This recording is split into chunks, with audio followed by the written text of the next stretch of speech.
Ela, para trabalhar, precisava da outorga uxória do seu marido. Ela não podia trabalhar sem a autorização do seu marido.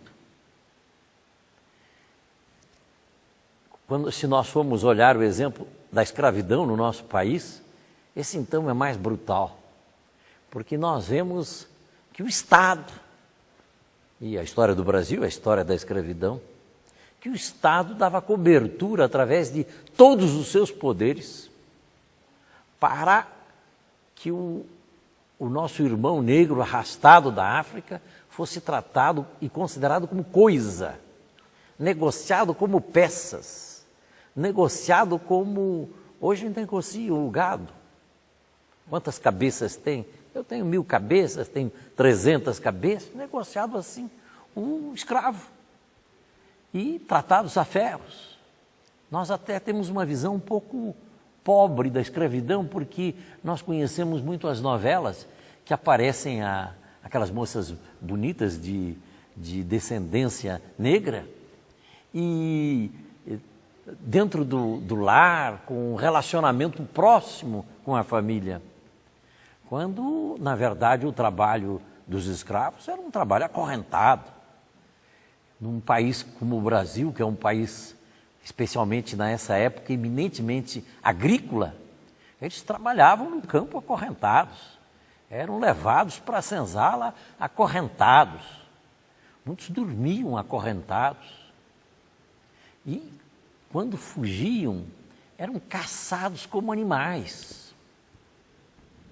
A história de Palmares, que nem é tão antiga, mostra a brutalidade de que negros que fugiram para fazer a sua comunidade e que estavam lá há cerca de 70 anos, quase um século.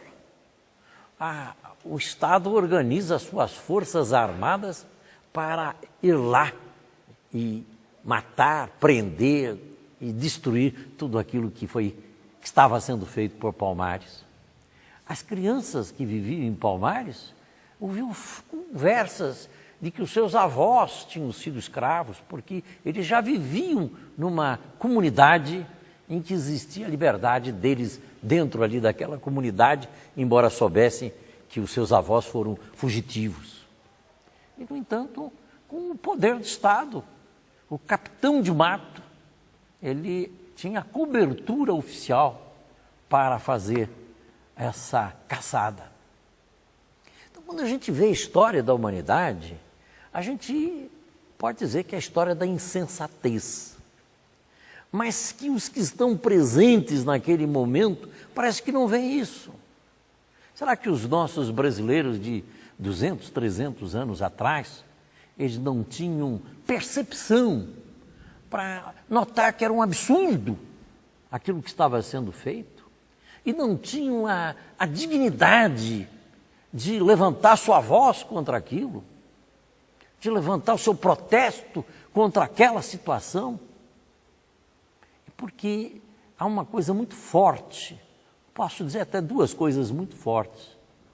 Uma delas é o costume, e a outra delas que solidifica esse costume é uma tendência que podemos chamar de tamásica, é uma tendência conservadora, uma tendência de não enfrentar os desafios de mudar a humanidade.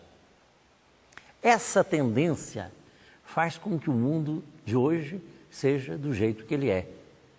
Faz com que o mundo de hoje tenha uma brutalidade tão grande e que a gente fique assistindo como que nós não tivéssemos nada a ver com isso, como isso não é um assunto nosso.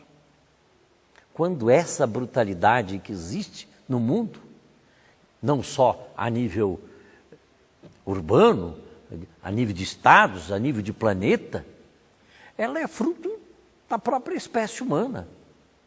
O mundo é do jeito que é, porque nós somos do jeito que somos. Por que é que vem um Cristo ao mundo e o mundo continua com tantos problemas, mesmo com a presença de um Cristo? Ou podemos citar um Buda, um Krishna, um Confúcio e tantas figuras excelsas. Por quê?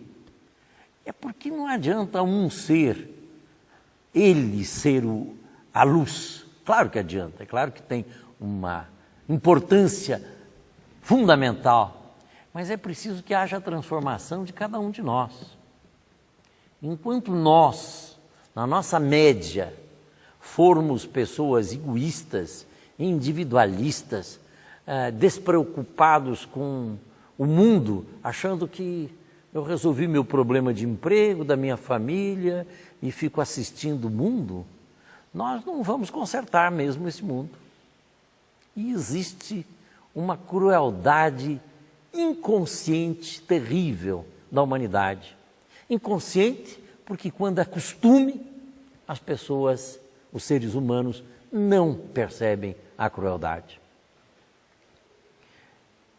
Eu sempre me vejo obrigado a citar, quando falo sobre essas coisas, uma frase que para mim é lapidária e eu não posso deixar de mencioná-la, que é de Martin Luther King. Martin Luther King disse assim: pior, vejam bem, do que os poucos que muito mal nos fizeram, fez a grande maioria que ficou sentada sem fazer nada. Ou seja, ele que estava nos Estados Unidos, lutando contra a segregação racial, ele sentiu que era muito pior para ele, para a luta dele, aquela atuação de omissão da sociedade, do que ele ter que enfrentar com o Ku Klux Klan e todos aqueles retrógrados, reacionários e segregacionistas. Era muito pior. Porque há uma tendência muito grande de todos nós, o mundo é assim, e assim, vivemos o mundo do jeito que ele é. Ao invés de estarmos prontos para levantar a nossa voz, levantar a nossa atitude contra essas situações que aí existem. Uma história que eu lembro e que me chamou muito a atenção, diz que no Brasil aqui, a questão de uns 200 anos atrás, havia um abolicionista e que ele era dedicado abolicionista. Imagine que ele sofria restrições porque vivia numa sociedade escravista. Mas então conta que ele estava na casa dele e, estando em casa, chegou um amigo íntimo. Mas esse amigo íntimo chegou acompanhado com um escravo. E ele, ao abrir a porta para o seu amigo, e percebendo que ele estava acompanhado por um escravo, ele não teve dúvida e disse: se atravessar a soleira da minha porta é um homem livre. Na minha casa não existem escravos. Eu acho extraordinário uma postura como essa.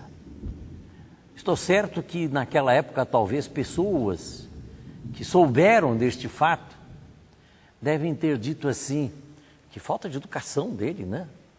Não respeita a opinião do outro, tem que respeitar. Ele é abolicionista, mas o outro não é. Ele tinha que respeitar. Uma coisa é respeitar a opinião do outro, e que nós devemos, obviamente, mais do que respeitar, nós devemos valorizar as diferenças de opinião. Mas outra coisa é a firmeza de propósitos em torno daqueles ideais que nós temos. E aí, então, nós vamos encontrar os ideais de paz, de fraternidade, de solidariedade humana e de solidariedade com a natureza, solidariedade com o nosso planeta que está sendo destruído, solidariedade com as nossas florestas, solidariedade com os nossos animais. E aí, então, quando entra neste item dos animais, nós vamos perceber que vivemos num mundo em que milhões de animais são abatidos diariamente, são reproduzidos e abatidos diariamente para servir da nossa alimentação. Será que nós não estamos mais uma vez dentro de um erro coletivo em que não percebemos a maldade que existe nisso, a crueldade que existe nisso e a desnecessidade que existe de se tomar a carne dos animais como alimento? Será que nós não percebemos que as cenas de matança dos animais não são escondidas? Que nós vemos a plantação do arroz, do feijão, do milho, mas o abate dos animais não apresentam